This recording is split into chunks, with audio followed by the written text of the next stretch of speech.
Добро вечер во отвореното студио. Јас сум Христо Ивановски, а вечерва со мојот гостин ќе дебатираме на темата кој ќе биде матиран во балканскиот шах кој го играат американците. Мој гостин е почитуваниот Сотир Костов. Добре дојде во студиото. Добро ве најдов.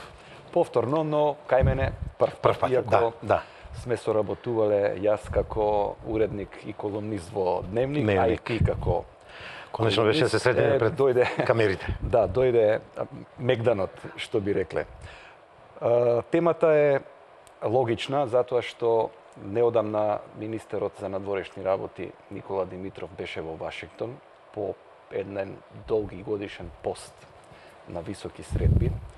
Тој се сретна со неговиот домаќин Рекс Тилерсон, но предходно имаше и една манифестација или организирана од Атлантскиот совет, се собра балкански министри и таму се представи една стратегија која Атлантскиот совет вака ја нуди како нова стратегија на американците, Балканот напред, нова стратегија на САД за регионот.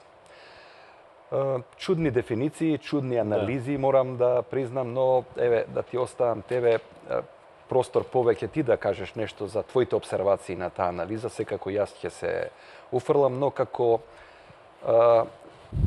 контекст на или рамка поширока на нашата дебата е и она што се случува во регионот, затоа што очигледно е Балканот е сега на радарите и на ЕУ и на САД, но Балканот е како што велат тие и на радарите на Русија. Русија е секаде тука како една они велат опасна сенка, но и Турција како играч кој доаѓа по својата и по своето историско наследство.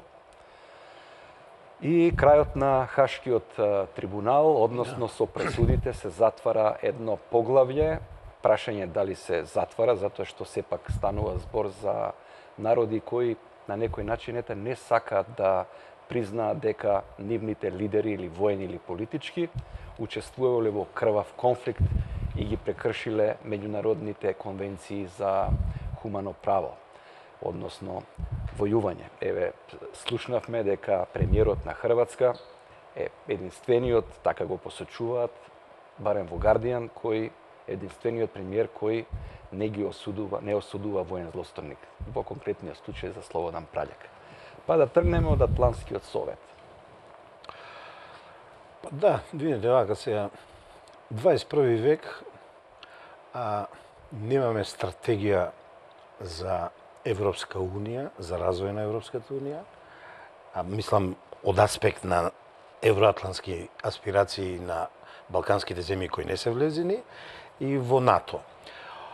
Треба да знаеме кој е Атлантскиот совет. Атлантскиот совет е збир на невладини организации, на земји членки на НАТО и на оној пакт за стабилност. Значи, станува збор за невладини организации и обично они на неколку години, они секоја година дават извештаи и анализи и така натаму, ама на неколку години, на 4-5 години се обидуваат да направат импакт со една нова стратегија која некој пат званична Америка ја прифаќа, САД некој пат не ја прифаќа.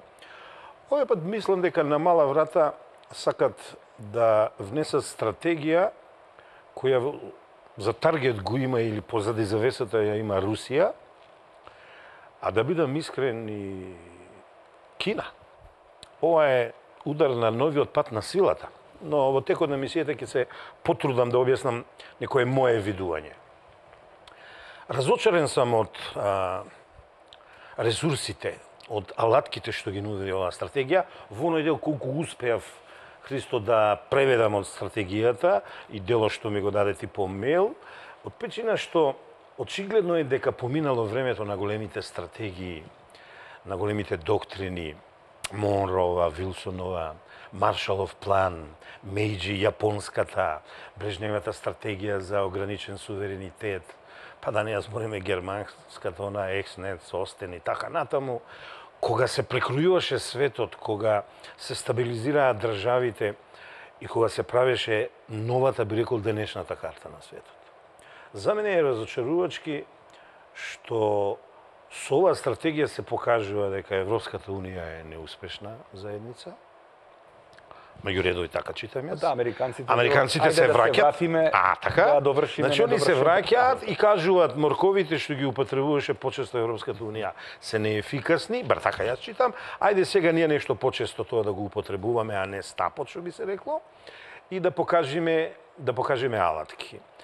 И во тој фокус на неколку балкански држави би почнал Србија, секој пат е на прво место, Босна, Српска крајна, Косово, Црна Гора, некаде на крајот, да не речам последна, како вела србите, рупа на свиралу, е Македонија. И не гледам некој коректен однос, а нели Соединените Американски држави ни се стратешки партнер, и нешто ново. Не гледам. Ќе се назначи специјален пратеник, представник на САД во Босна, во Балканот, се споменува Кондолиза Рајс, но се кажува дека таа ќе действува на проблемот Србија-Косово, евентуално во Босна, за Македонија не се зборува. За Македонија и претходно ни го кажаа дека Хојтли ќе ни дојде за нов амбасадор. Ја во една шега, идејата не е моја, ја преземав од амбасадорот на Русија во Србија, реков, па да, Македонија тоа го заслужува. 75-тиот помошник на 24-тиот заменик, на заменикот државен секретар на САД. Сакам да кажам околу нивото. Нивото. А знаеме која е Кондолиза Рајс. Да. Сепак Кондолиза Рајс беше последниот булдожер. На Буш, така на Буш. Ја признаа Македонија под уставното име, сака да не протуркаат во НАТО. Кондолиза Рајс би могла... И се испокара директно со Дора Бакојани, која беше во тоа нешто повеќе да направи за Македонија. Значи, оно што јас го читам прво читање, да видам иска, немав доволно време малку повеќе да анализирам, не сум задоволен од причина што нас не гледат, пазете, нас не гледат вклештени помеѓу експанзивната мегали доктрина од југот, од грците, а знаеме крајна цел е Нова Византија. Нас не гледат од експанзивното ширење на Косово, Албанија, а тие кога зборат за Западна Македонија велат Илирида. Нас не гледат од негадорската политика на нашиот источен сосед, со кого направивме договор за види чудо, соработка, добрососедство и така натаму, а не ни признаваат историја, народ, традиција, култура и вела дека ние сме бугари, а не сме македонци. Па тука некаде во тоа топло-ладно се и србите, кои сепак се на еден начин, бар сега за сега, покоректни во нашите односи. И нема нешто ново, например, од типот.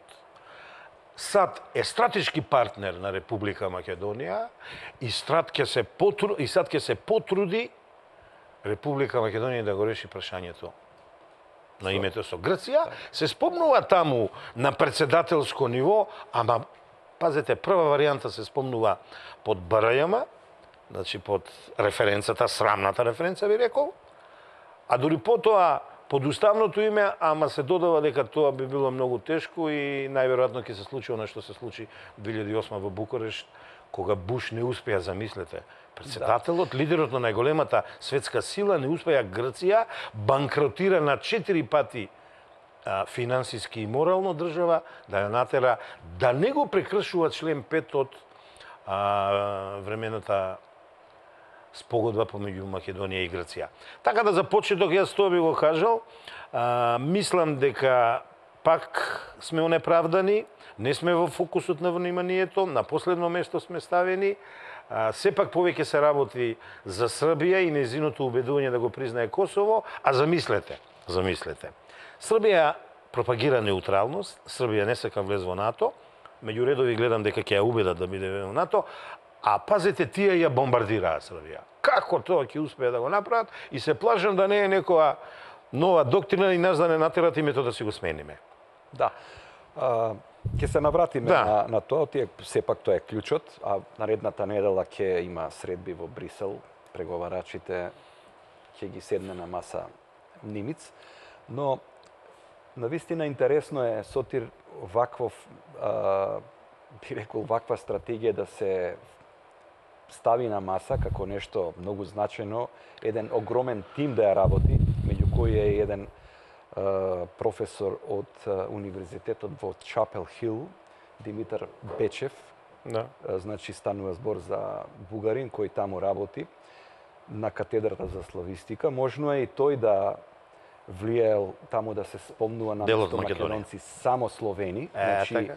нас таму не представуваат како некое диво племе, словени, недефинирани, и албанци кои нели се во некаков си постојан конфликт етнички.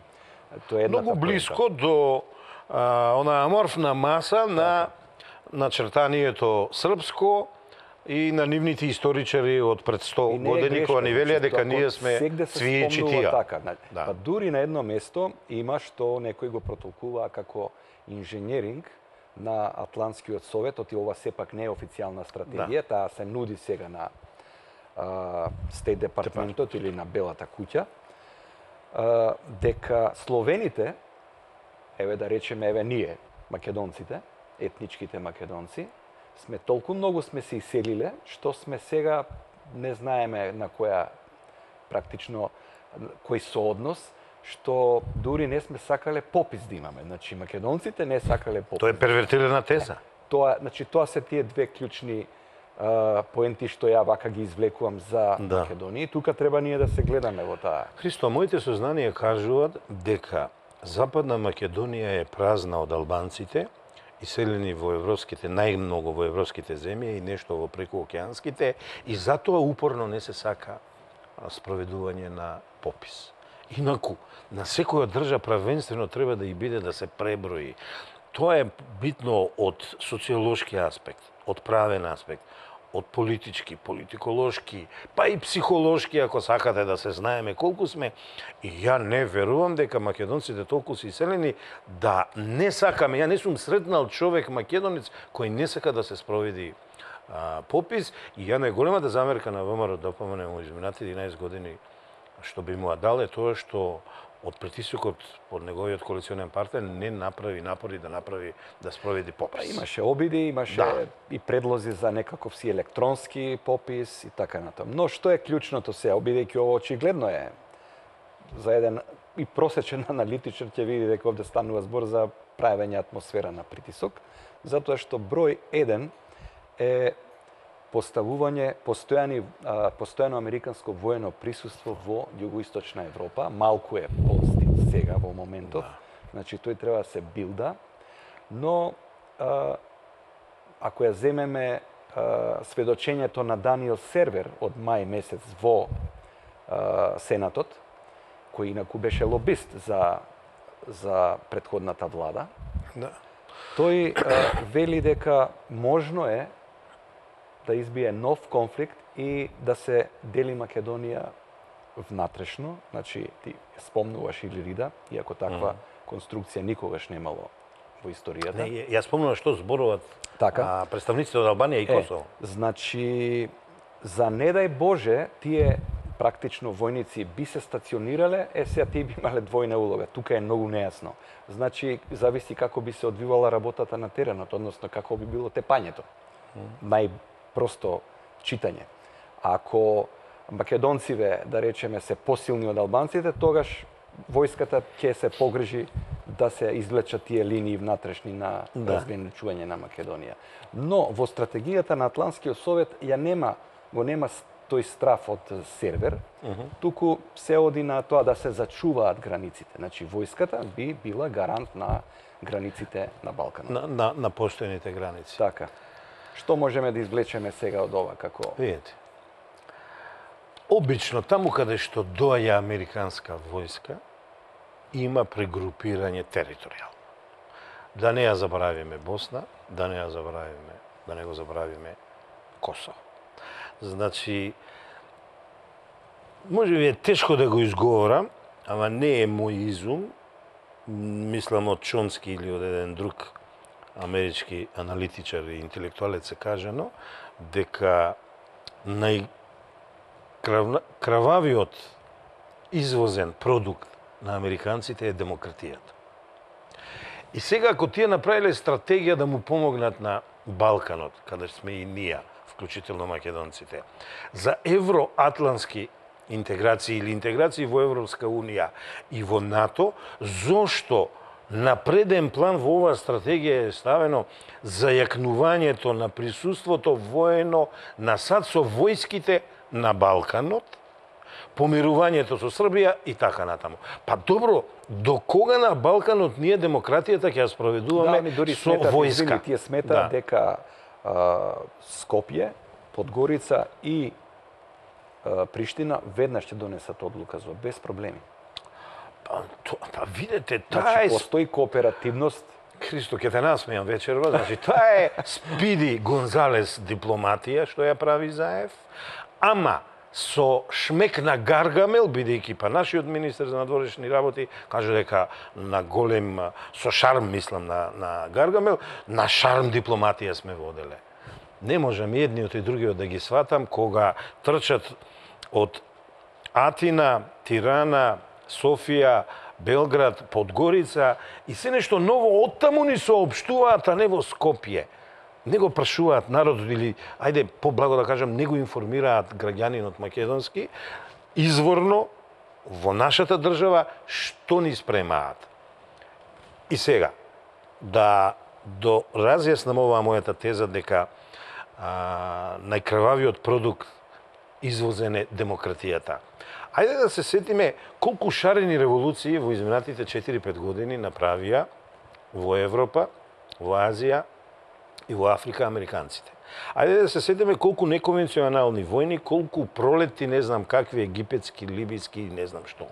Дали знаете еден податок дека Обама започна војни повеќе отколку Линколн, Рузвелт и Буш заедно? Да не сгрешам, ја би ги прочитал земјиве: Ирак, Либија, Јемен, Сомалија, Сирија, Авганистан, Пакистан. Христо. И од Обама да е, многу е. Значи, ако вака ни го увезуват или ни ја доразвиват демократијата во Балканот, не благодарам. Не сакам. Подобро нека е од Европската Унија, која не ја ценам, ама барем знам дека многу поретко се фаќа за оружје, со оружје да направи демократија. Значи, во овој дел би заклучил. Сепак, американците се оние кои ги покажуваат мускулите и на Европска Унија им велат: вие сте недоволно способни да го решите вашиот Балкан, а со Балканот или тензиите во Балканот, мислам, ја држат Европска Унија. Ними ми е лесно, тие се, да не речам, островски затворени, Атлантскиот, Тихиот океан, далеку се, а ваму преку Балканот, мислам, држат тензија на Европа и Европска Унија за односите со Русија. Христо, кој сака нека, како нека ме етикетира, за мене Европа нема без Русија. Да се ние разбереме. Овде се спомнува како... Да, би ги прашале германците или старите пруси, тоа би било така, но имаш во Европа, имаш и Велика Британија, која има, не може да поднесе Русија да биде, да екзистира, па дури и да биде моќна. Да, во право си. Ама видете, они во еден дел од стратегијата кажува дека Русија направила неколку хибридни војни на Балканот, обиди за војни, државни удари, спомнува Црна Гора, Србија, па и Македонија, дури спомнува дека нешто сакали на Косово да се меша и така натаму.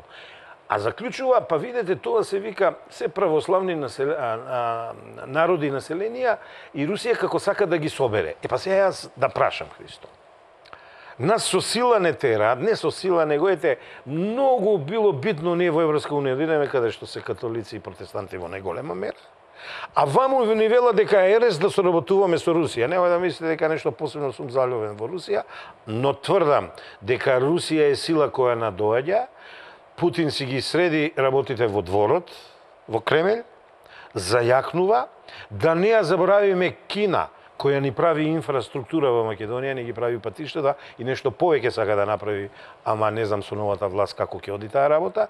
Да не заборавиме дека ние сме тука јазолот на, сакате проток, како беше, меридијан или токот 8, 10, како да Америка сака тоа сето да ни го спречи, како да не сака да се поврзе Будимпешта со Атина, а се знае треба да се помене ни Скопје, како да не сака да се поврзи истокот со западот, еве сега ќе се прави некоја нова студија за да се доврзиме со албанците со железница и така натаму.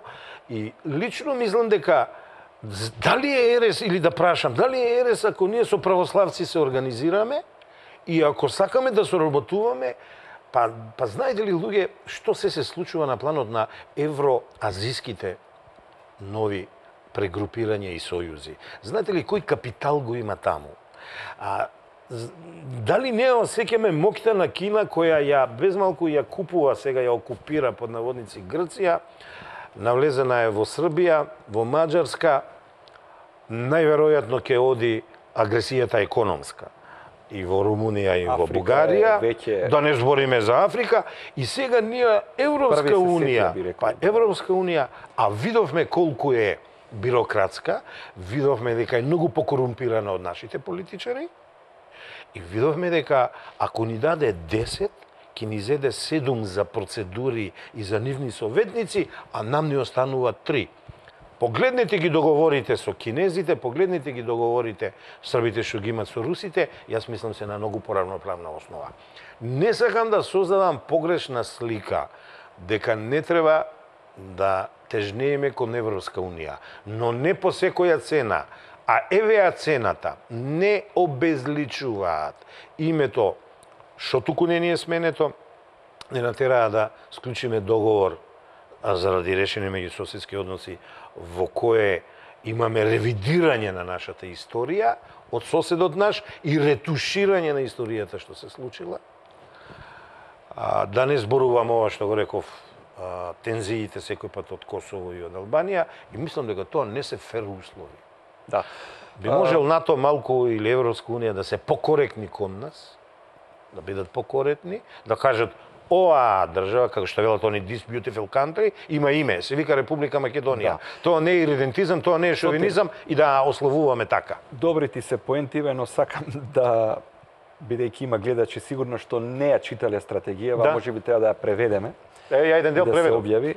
Тоест колеги мои ми преведов. Значи, можеби владата на Заев ќе успее во оние што викаш ти проекти да влезе и да фати некое, да не би остане слепот од срево на Европа. Дај Боже да влеземе, еве 16+1 не е европски проект, 16+1 е кинески проект. Да. Што туку беше во Будимпешта. Но како американците гледаат на македонските политичари? Значи вика еле да видиме еден како тоа изгледа на кратко македонска политика и вели Никола Груевски беше човек на западот. Еве го. Да. Was the West guy, човек на запад. И тоа така бил од 2006 па цели 10 години. Значи до изборите во декември. Човек на запад. Значи овде немаме политичар ние што е антизападен, како што тврдат, или не сум слушнал некој политичар да каже или партија ние сме проруска. Нема. И сега вели Заев доаѓа на власт, иако не ги добил изборите, и тука кажува да со помош на Западот се кршеше рака за да, нели, свиткување рака имало за да ја состави владата. Се е тоа во ред. И сега проблемот кај Груевски бил во тоа што не ги исполнил сите очекувања, иако го демонтирал коруптивниот механизам на претходниот СДСМ. А сега, значи, Заев доаѓа да го демонтира коруптивниот механизам на Груевски, тоа е нивната матрица, good, bad guy, и ве молам американци, вели, не се лепете многу за Заев да не ја утне и тој. Значи, тие гледаат овде на луѓе кои треба да ги исполнат нивните агенди. Тоа е нивното гледање на политиката. На почетокот требаше да те прашам и јас нешто поставам прашање. Интересот, големиот фокус на САД и на Европска унија, на Балканот, еве вечера да зборуваме нешто повеќе за Македонија, дали е филантропски? Дали се во прашање наши интереси или остварување на интереси на стратешки сили како што се Соединените Американски држави, Европска унија и НАТО? Јас мислам дека е ова второво. И видите сега, ние можеме да зборуваме што и да сакаме, ние можеме да го етикетираме ВМРО и Никола Груевски колку сакаме, ние знаеме дека до 2008 работата беше многу чиста, значи 2 години. 2008 како Букурешт не успеавме да влеземе во НАТО, очигледно стратешки ги променија тактиките и стратегиите американците и Европска унија кон нас. Се обидоа Груевски полека на рати, да, како ни велат, да му ја кршат раката, ногата или не знам што све. За мене прва круцијална дата е 2010 година, кога ние почнуваме правно да си го решаваме проблемот со грците, а тоа е тужбата, тоа е судот во Хаг и на крајот наша победа.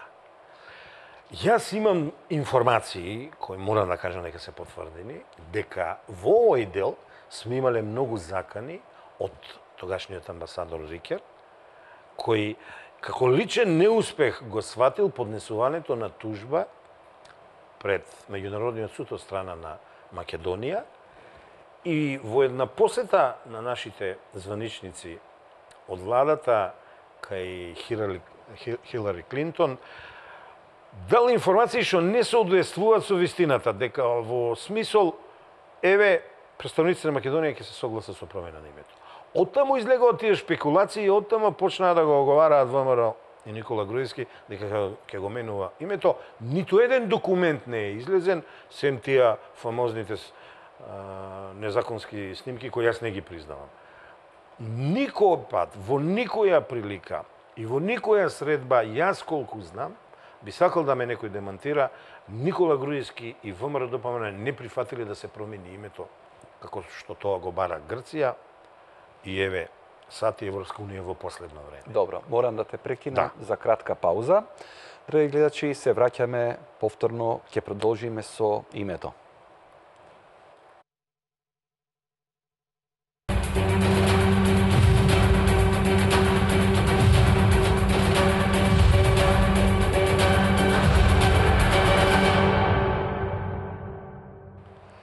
Да, се враќаме до точката клучна 2008 година, Сотир, за името. Нашиот прием во НАТО под референцата или под ново име. Се сеќавам дека пред самитот во Букурешт, тогашниот генерален секретар на НАТО, Јабде Хоп Шефер, беше во Атина и на грците им даде силни аргументи да ги бранат своите позиции, односно да го напаѓаат нашиот прием за НАТО и покрај тоа што претходно Буш најави дека 3 членки од јадранската група, Хрватска, Албанија и Македонија, влегуваат. Тоа беше и до последен ден. И на вечерата. Сега, клучното прашање ми е, нели тогаш владата на Груевски се согласи да го смени името и да влеземе како Република Македонија во заграда Скопје, што беше еден постар предлог кој ми се чини во времето на Симитис се најде или во владата на Георгиевски, да речеме. Состави. Нели беше тоа промена на името? Вака, тоа никој пат не дојде на дневен ред, јас колку знам. Грција апсолутно не сакаше да разговара во Букурешт за нашиот прием. И сега јас како правник, 35 години пракса, јас се враќам на територијата на правото. Имаме ние време на спогодба 2.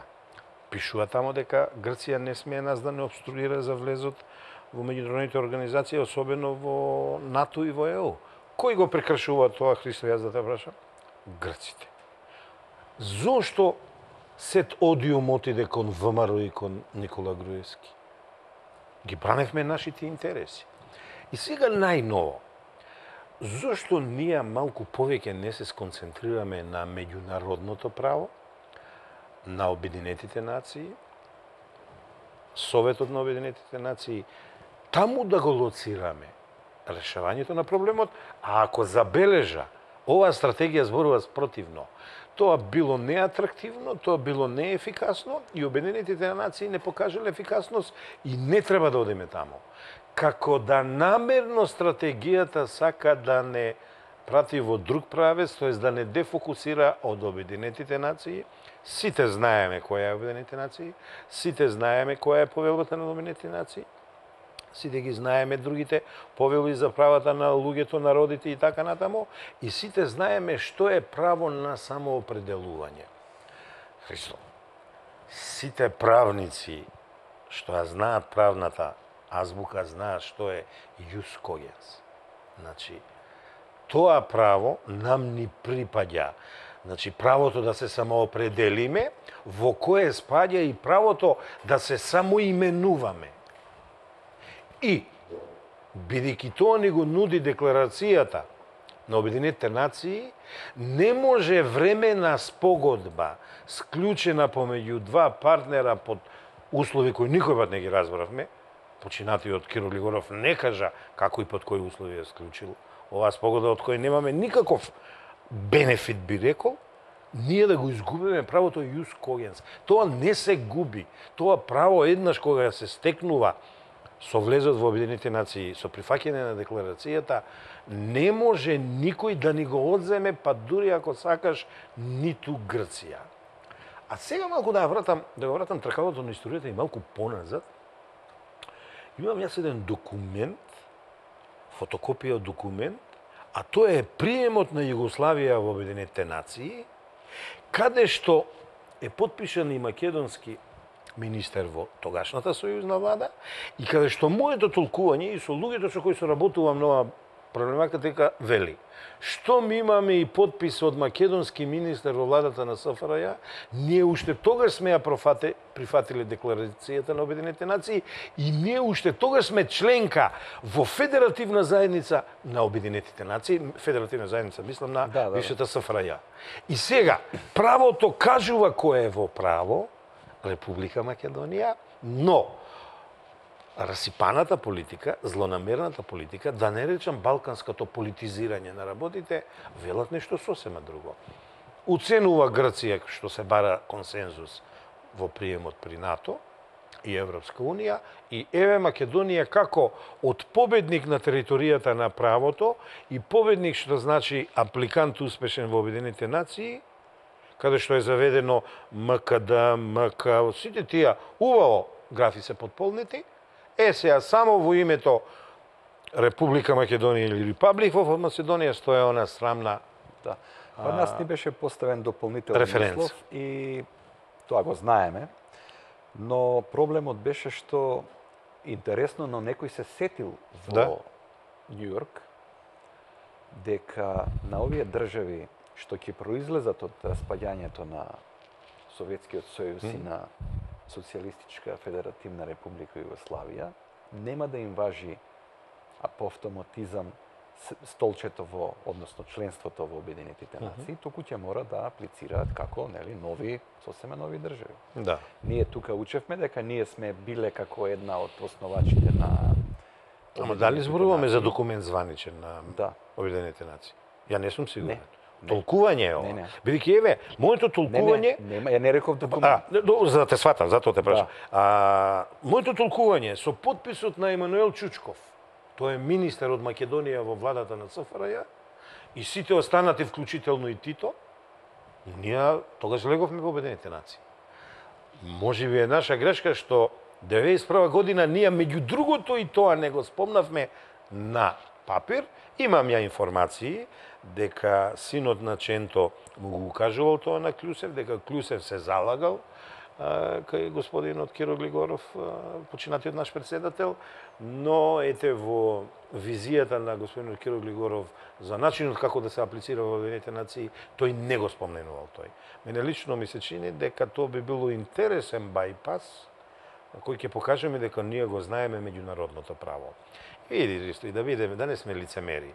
А ми имаме една чудна судбина. За ова прашање се мешаат и од кај нас луѓе што не се специјалисти во меѓународното право, туку се специјалисти за меѓународни односи. И сега да не зборувам, некој ќе ме свати погрешно, од Денко Малевски, преку Фрчковски и сите останати што ни попуваат зошто сме или не сме на прав пат, не се тоа специјалисти на меѓународното јавно право. Тоа се специјалисти на меѓународните односи. Затоа тие, предпоставувам, не влечат на територијата на меѓународните односи, каде што игра не игра силината на аргументите, на фактите, меѓународните документи кои се неприкосновени, туку силата би рекол, така. меѓународната сила. Тоа е сваќањето на западната демократија. Всушност, они велат, ние ги создадовме закониве, но тие за нас не важат, тоа вие ќе играте сега според она што е во реалната тија пресудата од Хаг. Еве тија. Да се вратиме. Истрача тој генералниот секретар. Не е за нас. Член 11 јасно кажува во спогодбата, ги добиваме грците со 16-0, ако се иземе ниво. Браво, така, баш 16-0.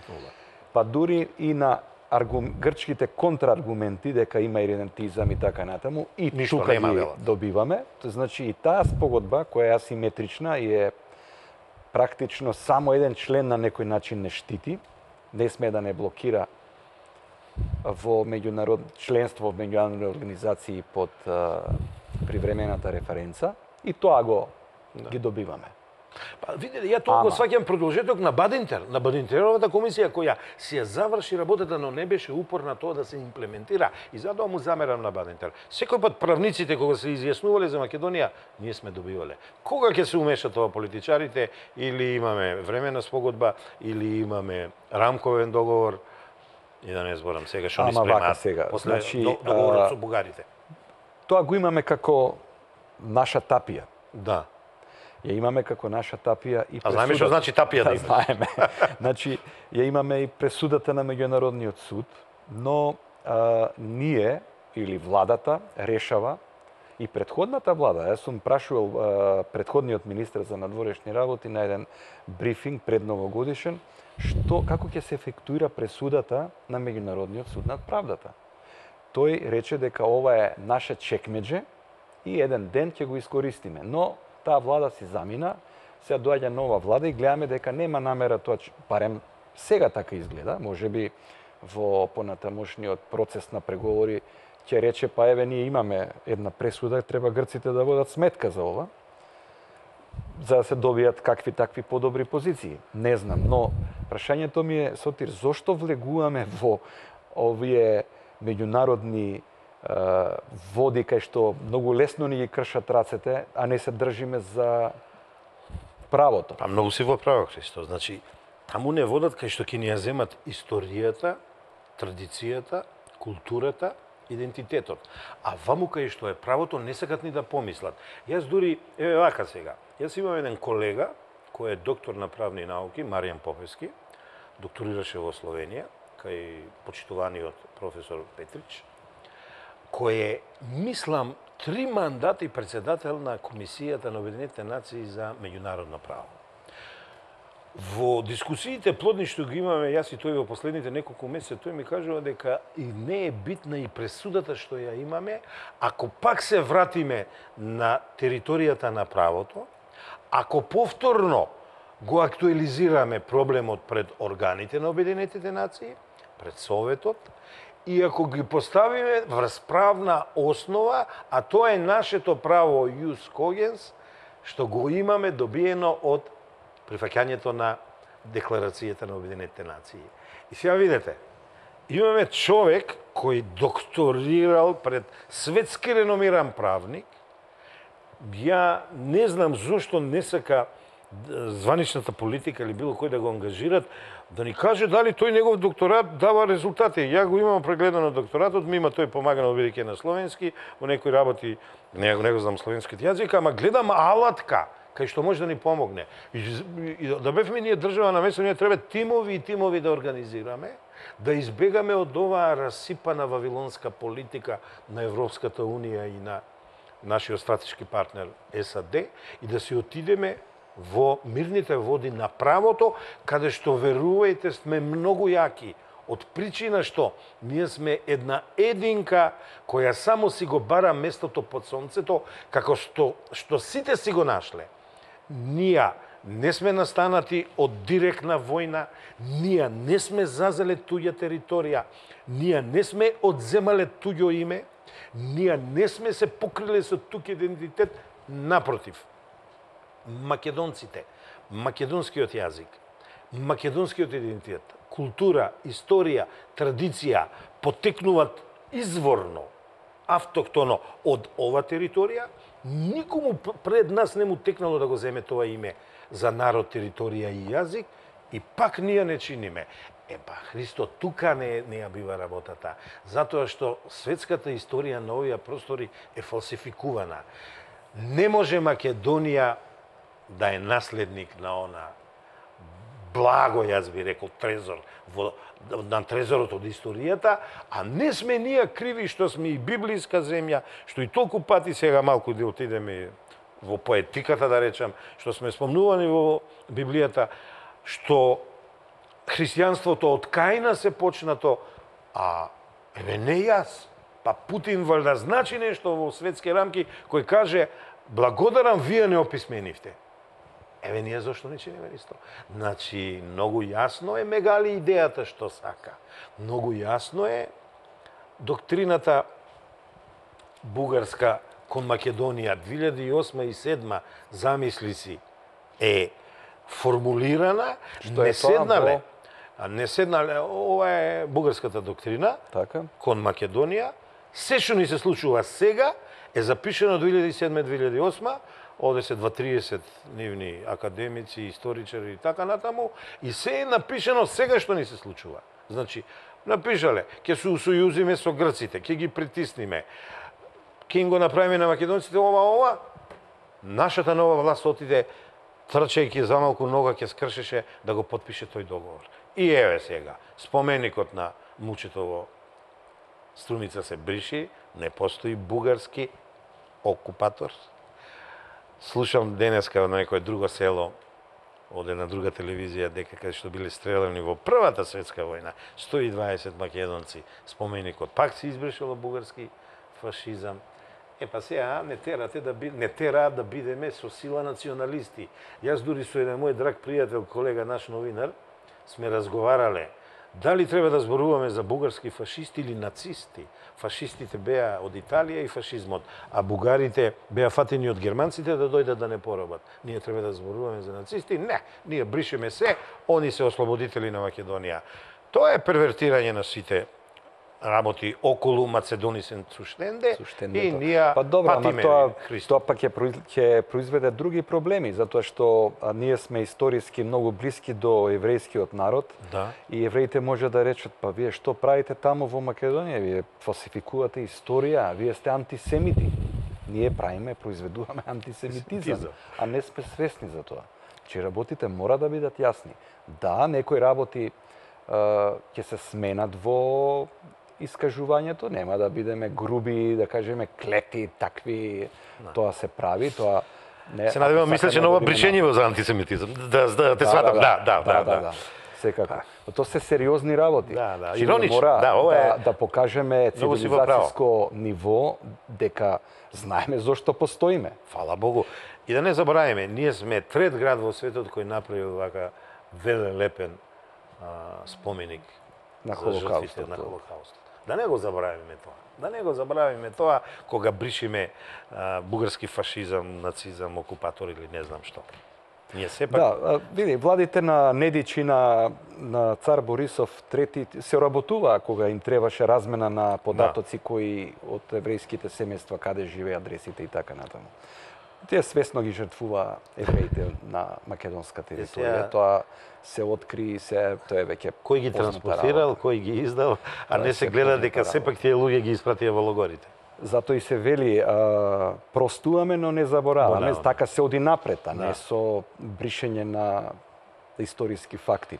Но морам ова да го разјаснам со тебе, мене ми е како дилема, затоа што повторно се враќаме во реалната политика, Сотир. Ние сме одбрале, не знам кога и како, но сме одбрале американците да не бидат стратешки партнер, да не туркаат, да не туркаат.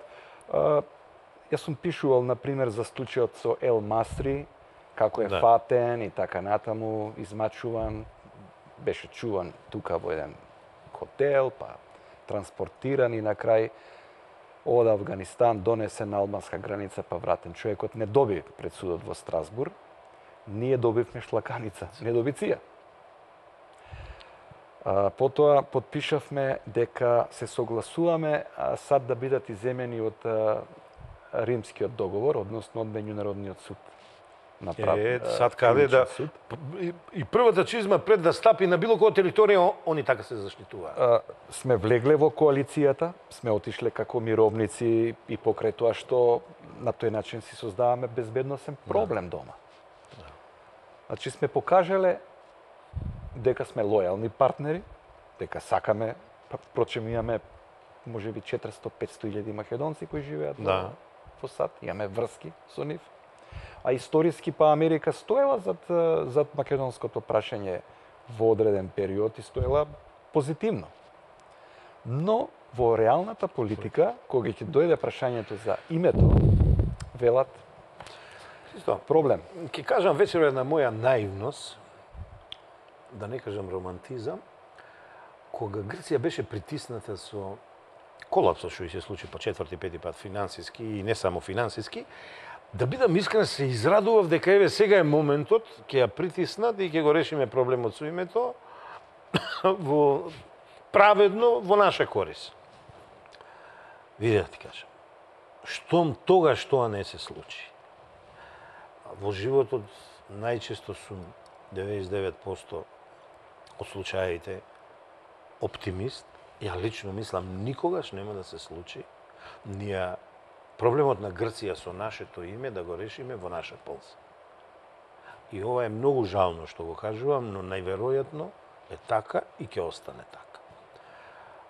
Значи, Спиди Гонзалес дипломатијата не води во пропас и ќе посегнат да ни го сменат името. Не знам зошто политичарите мислат дека се им е дозволено и така на брзина некои работи. Ја си прават некои сметки, ги гледам, вика и неколку пратеници од опозицијата, мислат на ВМРО, ќе гласа за договорот, еве го тука и гласањето за името. Чекај, името Република Македонија не е добиено на гласање, сакате во парламент, сакате на референдум или било што. Народот, граѓаните на Република Македонија одлучиле ова држава да се вика Република Македонија. Ние сме биле да останеме и да бидиме македонци. И како сега ние ќе одлучуваме, пратеници ќе земаме од опозицијата и ќе правиме вештачки мнозинства. Не можам тоа да го сватам, да бидам искрен. И ќе биде многу интересно. Знаете, многу луѓе со кои разговарам сега се разочарани, сме немале свест, само свест. Не размислуваме јас така. Народот е разочаран од политичарите и вака ги казнува. Еве, промена сега на локалните избори, на последните парламентарни мала победа на ВМРО, ама беше тоа првата опомена дадена. Ќе видиме сега кога ќе му кажат првата опомена на ова гарнитура на власт на Ајде сега да видиме вака, да го поставам прашањево. Значи, дали ова детронизирање на ВМРО кое се очекуваше и сега овој бран приведувања, 6 пратеници ВМРО во практично наскоро ќе ги изгуби, тие нема да можат да гласат, е последица на битката за името и за идентитетот или она што се наведува овде не исполнија. Тие создадува коруптивен механизам и мора да си платат за тоа. Христо, ја мислам ова повеќе првото, ама уште пошироко. Има неколку идеолози на шарената револуција и на совата мрежа во Македонија, кои мислам не се ни во вистинска смисла социјалдемократи, ниту пак вистински членови на Социјалдемократскиот сојуз, кои заговараат уништување на ВМРО ДПМН, бришење од регистарот на регистрирани политички партии, бришење, уништување на историското ВМРО. Не зборам на памет. Грчев, почитуваниот господин архитект Грчев, тој го кажува тоа.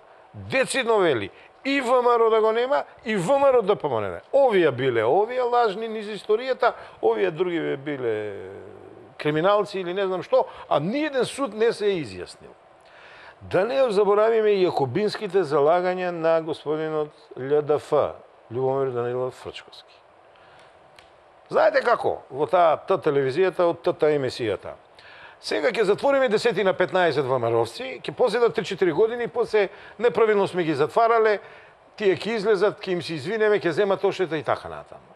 И да додадаме на многу интересна изјава на Јетон Шасивари, кој велеше, вака, во истото тоа студио, Јакобинско, тврдам. Веле, знаете што е демократија? Неколку ВМРО-вци, 10 да бидат поапсени. За тоа станува збор, бидејќи ВМРО, сакате историско, сакате ВМРО ДПМН од 1991 година па наваму, е најголемиот бранител на македонската историја, традиција, култура, македонско име, јазик и се што е во врска со Македонија. Иако СДСМ се прегласува за државотворна партија, фактите го говорат другото. И јас лично мислам, затоа се бара и детронизирање на Никола Груевски и уништување на ВМРО. И не знам дали сте забележале, јас не влегувам во некои тешки расправи што сега да прави ВМРО, што со Никола Груевски, а уште помалку па прифаќам разговори за нов лидер некаков. На ВМРО ДПМН знаете ли како ќе му помогнеме најдобро? А ни треба, ви заевели опозиција му требало, да го оставиме да си ги среди работите во својот двор. Тоа значи и Никола Груевски на рада го ставиме да размислува што и како со неговата политичка партија понатаму. А не да им цртаме ликови на нови лидери, не да им кажуваме што да прават, она што на најперверзен начин, да не речем простачки, го прават реформаторите. Па, Христове, кога имаш проблеми дома, ги решаваш дома на маса со децата и сопругата, пред телевизија не ги решаваш проблемите. Зошто тие реформатори, ако има како беше, bona fide, добра намера, не седна внатре да си го решат проблемот. Еве сега ќе има конгрес, нека истакнат кандидат, нека им се избере, нека биде лидер и така натаму. А не да се поврзуваат со бејли, а не да одат на јахти, не да се заштитени сведоци и не знам што се. Добро. Уште една кратка пауза, драги гледачи, и се враќаме со завршните поенти.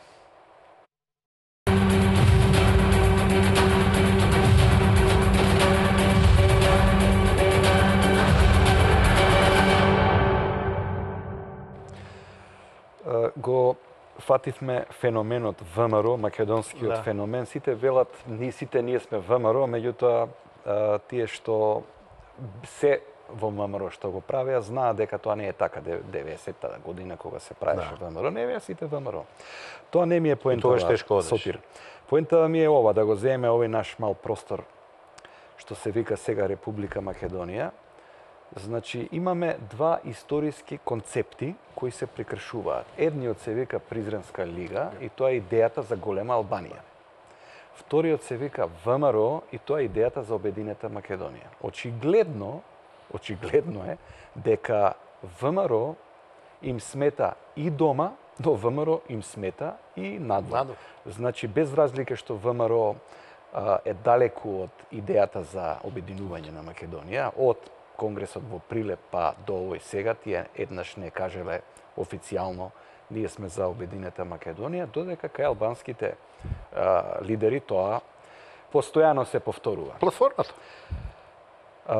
Дали тоа е начинот да се загуши сега ова ВМРО на Груевски и дали е, да речеме, тоа една од последиците на овие апсења што се случуваат, во кои страдаат и актери, уметници, професори, артисти и така натаму. Не знам дали ми го следиш линијата на логиката. Да.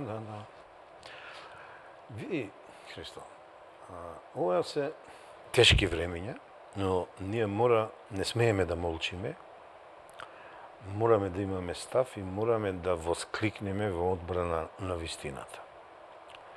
Како би почнал? Да се бориш за вистината не е тероризам. Верувај ми, кај нас се прават, се пушта таков еден борски пудинг, ја го велам, тоа се градот Бор, знаеме каква тешка металургија таму имаше, рударство и ова и она, и кога тој чадот ќе се пушти и не се гледа, и тогаш во матно се лови. И кај нас сега се вели, го нападнаа собранието, нападнат и уставниот систем, и ајде ќе осудуваме луѓе за тероризам. Па види бе, Христо.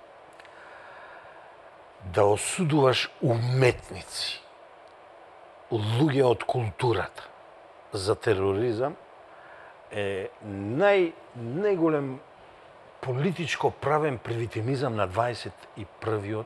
век. Верувај ми, не знам зошто, ја имам цела една анализа и веројатно во некоја друга емисија кога ќе видам повикан ќе го кажам, сега само ќе кажам рамките. Верувај ми, луѓево од уметноста, нашите правенци во операта, актерите, режисерот, кои се на таков начин приведени, притворени и најверојатно обвинети, не го заслужуваат тоа. Никој не сака правнички да толкува што значи членот 313, а тоа е терористичко загрозување на уставниот поредок и безбедност. Значи, кривичен закон, член 313. Значи, имаме терористичко загрозување, еден поем, као действие, еден вид на извршување, имаме заштитен субјект, уставен систем на Република Македонија. Поаѓаме зборот терор. Најкратко се трудев да кажам што е, а тоа е страф, ужас, метод, борба за остварување на политички цели, насилство, уцени, застрашување, грабнување. И сега, треба да има намера за такво нешто и треба да има превземено општоопасно действие. Ајде сега да видиме, кај овие луѓе кои од прилика 77 дена организираа мирни протести, каде што минус 4 дена бев на службен пат, 3 дена бев болен, останатите денови и јас си одев на тие протести. Тие луѓе, дали направија некој терор или повикаа на терор? Каде се на тие луѓе железните шипки? Каде им се бейсбол палките? Каде им се ножевите? Каде им се пиштолите? Каде се бомбите? Каде се пушките? Каде е експлозивот? Христо, само со овие средства се прават терористички действија и напади. Ајде, значи, немаше. Што правеше Дурловски, ќе го земам како најпознат во светот, како човек што ја прослави Македонија и прослави многу оперски куки, а и други оперски куки него го прославија, значи германската, австриската. Значи, Дурловски, а тоа важи и за останатите, сите да не ги споменувам, и режисерот, и акторот Владо. Значи, Дурловски пееше македонска химна внатре во собранието. Дурловски вееше македонско знаме и Дурловски учествуваше во пеење на други патриотски песни. Каде е, ти се молам, тука тероризмот? Го нема, отсуствува. Не постои битие на кривично дело во неговото действие. Ајде сега да видиме што никој не сака да каже, бил загрозен уставниот систем. Ке излезе ли некој на телевизија да каже што е уставен систем? Што е се опфатено со уставен систем? Симплифицирано, председателот на Република Македонија, владата на Република Македонија, судство, уставен суд, врховен суд, јавно обвинителство, собрание. Од овие 5-6 правни политички субјекти, кој беше нападнат? Сакаш да го кажем моето толкување? Ниту еден. Некој ќе рече, а собранието? Па ајде вака сега. Ајде да ги гледаме снимките. На мирен начин е влезено во собранието. Да, тоа го дозволи полицијата. Кого да обвинуваме сега? Што полицијата не пукаше во своите граѓани? Дали имаше насилничко кршење на препреки? Немаше. Дали имаше тешко оштетување на предмети внатре? Немаше. И сега, каде е тука нападот на владата на Република Македонија? Каде е тука нападот на судството, уставен суд, врховен суд? Каде е тука нападот на председателот на канцеларијата или на личноста на Република Македонија и така натаму? Изостанува. Само еден мал сегмент, и сега доаѓаме до поентата. Нападнати се неколку носители на високи државнички функции. Извини, Христо, да не го отвараме законот, си постои друго дело за тоа, а тоа дело... Не се изречени пресуди за тие дела? Не се изречени, тоа е учество во толпа и така натаму. Значи, а тие дела се насилство спрема представници на највисоките државни органи. Ама види сега некој што пресметал. Овде вели најмалку 4 години во ова дело, а овде вели најмалку 10 години. Значи, некој кој нема врска со правото, ги обвинува најкреативните македонски уметници и културни дејци за нешто што апсолутно не го направиле. Да дообјаснам битието на делото. Дали имаше експлозии? Немаше. Во битието пишува. Дали имаше пожар? Нема. Во битието на делото стои. Дали имаше поплава? Нема. Во битието на делото стои. Друго општествено опасно дејство. Ајде да го видиме. Некој се крие за ова формулација. Ајде да видиме Дурловски што направи друга општествено опасна дејност. Никој пат не повика на рушење, дури вечера го читав неговото интервју во Република, каде што вели македонски народе излези, насловот е тоа, да си ја одбраниш државата. Каде тука имаме ние повик на тероризам? Нема. И кај останатите тврдам дека тоа го немаше. И сега, каде е тука создавање на чувство на несигурност и на страв? Не постои. И сега да бидам чесен, да не бидам лицемер. Доаѓа една група, малобројна, 5, 6 до 7 луѓе со качулки. Заведуваат 20, 30, 40 до 50 луѓе. Ги качуваат на вториот спрат и почнуваат да вршат насилство. Дурловски и овие притворените се долу во салата, веат знаме македонско, пеат химна и пеат патриотски песни. Нема дејствие на извршување од нивна страна горе, на спрато што се случува, и сега за прв пат ќе проговорам, проверете ги сите снимки од тој ден. Дали вие сте забележале дека луѓето со качулки никого не тепаат таму? А тие се апострофирани како дека тие ја завршиле целата работа. Не. Тие се мистериозните субјекти, кој ги употребил, за која цел ги употребил. 5 месеци од сите телевизии ги гледам снимките. Насочуват, масата доаѓа до Заев и останатите, масата се наоѓа збркана, несигурна и пазете што почнува. Почнува да мава со столчиња. Почнува да мава со стативи на снимателите. Па тоа не е планирано. Значи, што им дошло до рака, тие маваат. Ако тие беа планирале тероризам, тие ќе има ножеви, тие ќе има пушки, тие ќе има бомби, тие ќе има динамити, тие ќе има безмол палки и ќе ги скршеа оќотек, не дај Боже. Логиката вели секако юрист. Да. Значи, сега истрагата треба да покаже кој ги влечел конците. Така. Ма не, во тоа дело нема кој ги влечел конците. Измислена е формулацијата. Тоа е Леда Ф, кога не успеа да најде кој изврши атентат на Киро Глигоров, вака рече: идеолози, инспиратори, нарачатели, оператори, логистичари, извршители. До ден денес брука човечка, ништо нема од тоа. Делото терорирам се знае, јас одам да тероризирам конкретен објект, конкретни субјекти, го правам или не го правам тоа. Имам намера или немам намера. Емисијава, оваа поинта би сакал. Да. Бидејќи качулките ги спомна како метафора на цела оваа ситуација во која се наоѓаме сега, значи качулката ни е ставена, многу работи не гледаме. Барем јас така се чувствувам. И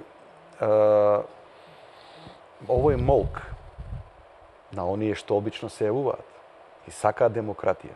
Да. Западниот свет.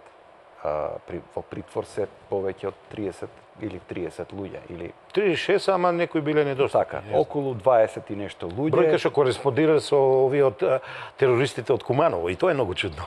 Тоа е многу чудно. Артисти, како што рековме, видни личности, пратеници и така натаму, на кои им е одземен имунитетот, и ќе видиме што ќе биде одлуката на судијата, дали ќе одат и тие во притвор. Молчат, нема реакција. Зошто стравот да ја врши својата работа? Зошто западниот свет молчи? Имаше обиди и мене да ме замолчат, јас ке терам до крај и прифаќам било што било кој да ми направи, се додека се борам за вистината и ќе се борам до крај за овие луѓе. Од утре почнувам активност, формирање со една група интелектуалци, се македонско движење за одбрана на име, јазик, традиција и така натаму македонска, и го правиме последните напори да го формираме судот на честа, моралниот суд на честа, за да ги одбраниме овие луѓе за кои тврдиме дека се невини, а тие што тепаа, тие што на села му го направија тоа што му го направија, тие што се обираа Заев и тие околу Заев да ги повредат, нека одговорат. Уметниците немаат никакво учество во делото што им се става на товар и до последниот ден додека мрдам ќе ги бранам нив. Значи, Расуловиот суд ќе се активира и ќе се суди за тие што... Последен пат беше активен 2003-2002 година. Благодарам, Сотир, на гостувањето. Драги гледачи, одговор на прашањето кој ќе биде матиран на вистина е тешко да се каже во една емисија.